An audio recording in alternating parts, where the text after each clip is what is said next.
کبھی صبر کی بات آتی ہے میری بہنوں تو یہ دعا کیا کی جاتی ہے کہ اے اللہ اب ہم کو صبر ایوب عطا فرمائیے. ہوتی ہے نہیں ہوتی ہے؟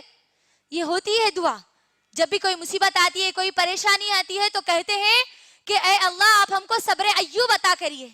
کیوں کہا جاتا ہے کہ کیا کبھی آپ نے غور کیا ایوب علیہ السلام کتنا صبر کرے؟ اللہ اکبر.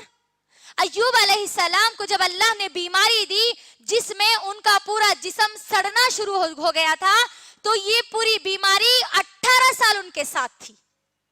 18 سال وہ بیمار تھے ایوب علیہ السلام. غور کریے ان کی 4 بیویاں تھی. ایوب علیہ السلام کی کتنی بیویاں تھی؟ 4 بیویاں تھی میری بہنوں. 3 بیویاں ان کا ساتھ چھوڑ گئی, ان کو چھوڑ دیے, 1 بیوی ان کے ساتھ رہی. ہم ایوب علیہ السلام کا جو جسم تھا وہ بیماری کی وجہ سے سڑتا جا رہا تھا میری بہنوں. جب ان کا پورا جسم سڑتا جا رہا تھا اور صرف زبان باقی تھی, اگر ہم ان کی زندگی اٹھا کر دیکھیں گے تو ہم کو معلوم ہوتا ہے وہ اللہ سے دعا کرتے تھے کہ اے اللہ آپ میری زبان کی حفاظت کر لیجئے, آپ میری اس زبان کو سڑنے سے بچا لیجئے اللہ, تاکہ میں اس زبان سے آپ کا ذکر کر سکوں. اللہ اکبر. غور کریے پورا جسم سڑا ہوا ہے, یہاں تک کہ جسم میں سے کیڑے ان کے جسم کے نیچے گرتے تھے.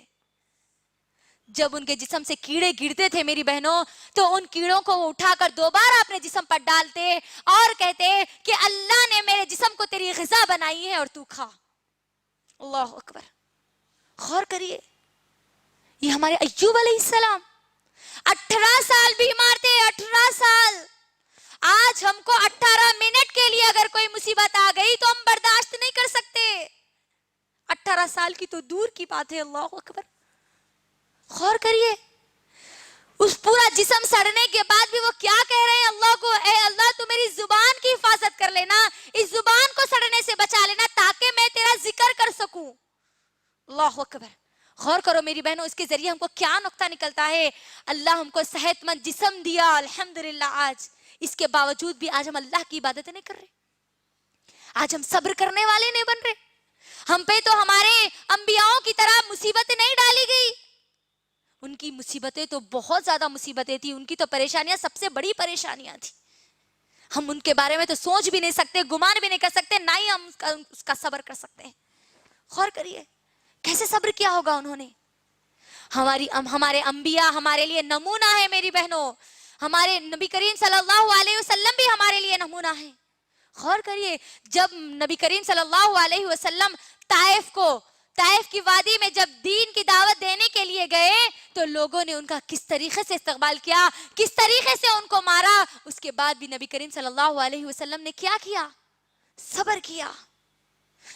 ان لوگوں کے لیے اللہ کے نبی صلی اللہ علیہ وسلم نے اپنی زبان سے بددعا کے ایک بھی کلمات نہیں نکالے, ایک بھی لفظ نہیں نکالا.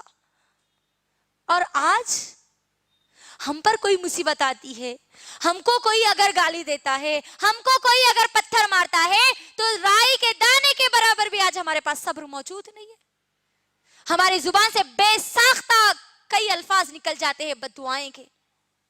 غور کریے نبی کریم صلی اللہ علیہ وسلم نے اس وقت صبر کیا یا نہیں کیا؟ آج ہمارے پاس وہ نمونہ موجود ہے میری بہنوں الحمدللہ. تو ہمارے لیے ضروری اور لازمی ہے کہ اگر ہم پر کوئی مصیبت آئے, کوئی پریشانی آئے, اس وقت ہم صبر کریں, کیونکہ اللہ صبر کرنے والوں کے ساتھ ہے. اور صبر کرنے والے مرد اور صبر کرنے والی عورتیں کون ہیں؟ جنتی عورتیں ہیں. اللہ اکبر.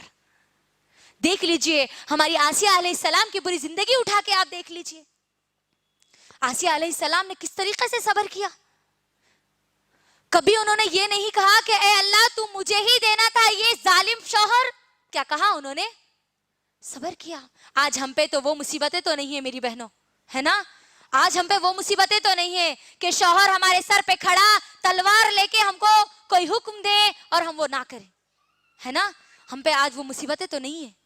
تو ہمارے لیے ضروری اور لازمی ہے کہ اگر ہم پہ چھوٹی چھوٹی جو مصیبتیں ہیں, بیماری کی شکل میں, پریشانی کی شکل میں, مصیبت کی شکل میں اگر وہ آتی ہے تو اس پر ہم صبر کریں.